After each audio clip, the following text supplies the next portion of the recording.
নারায়ণগঞ্জের ২৫০০-এ দাবি আদায়ের লক্ষ্যে ক্লাস পরীক্ষা বর্জন ও বিক্ষোভ সমাবেশ করেছে ২৫০০ কৃষি ইনস্টিটিউটের শিক্ষার্থীরা।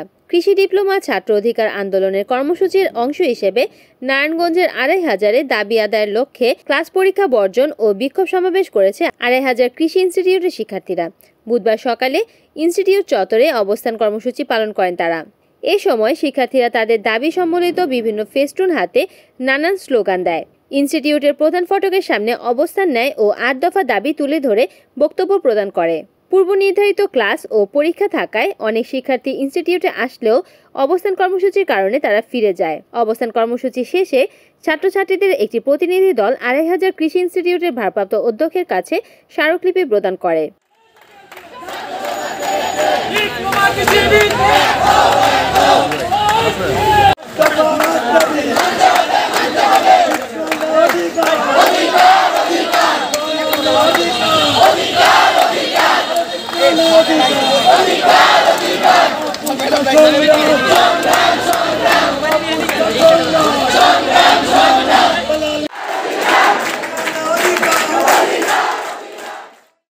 রিপোর্ট করেছেন হাবিবুল্লাহ মীর, NN টিভি, নারায়ণগঞ্জ।